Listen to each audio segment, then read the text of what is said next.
મારી અત્યાર સુધીની જેટલી બી કે કોઈ સારા કામ છે કે સારા કર્મો છે કે whatever the good deeds I have done my whole life he is the boon for me from the god કે એક બ્લેસિંગ્સ છે મારી માટે જે મને ભગવાનથી મળ્યો છે.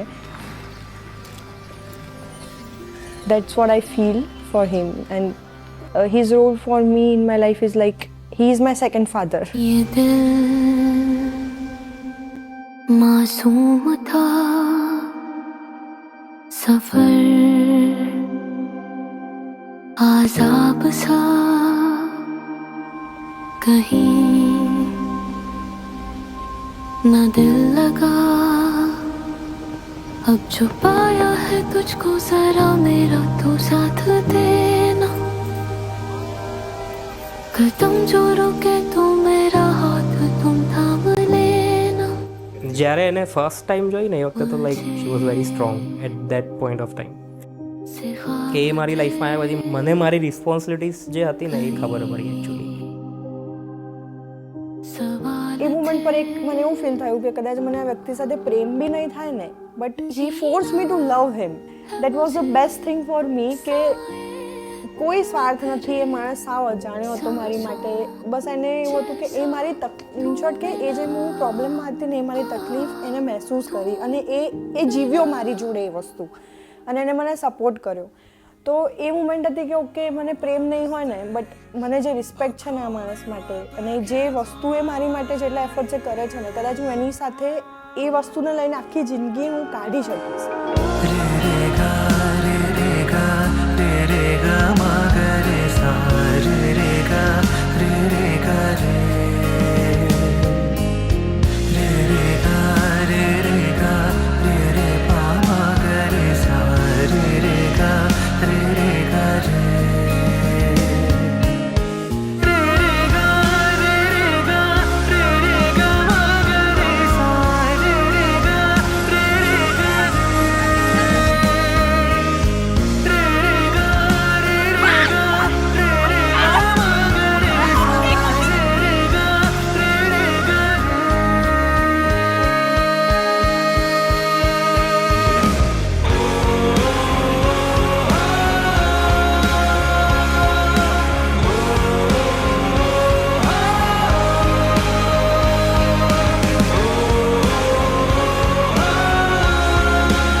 કે જે સંસ્કાર એક છોકરીમાં કે છોકરામાં હોવા જોઈએ બહુ જ સારા આપ્યા છે અને એ મે બી એમના લીધે જ આટલી કનેક્ટેડ છે લોકોથી.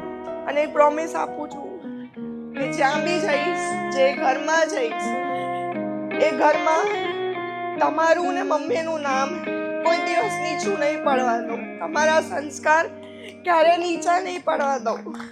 તમારું માથું ઘરથી ઊંચું રહેશે હંમેશા.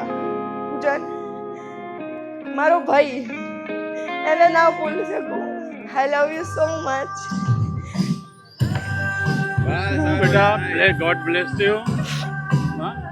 માં સદાય તારી હાથે રહેશે, રક્ષા કરજે માં, સુખી કરશે બેટા.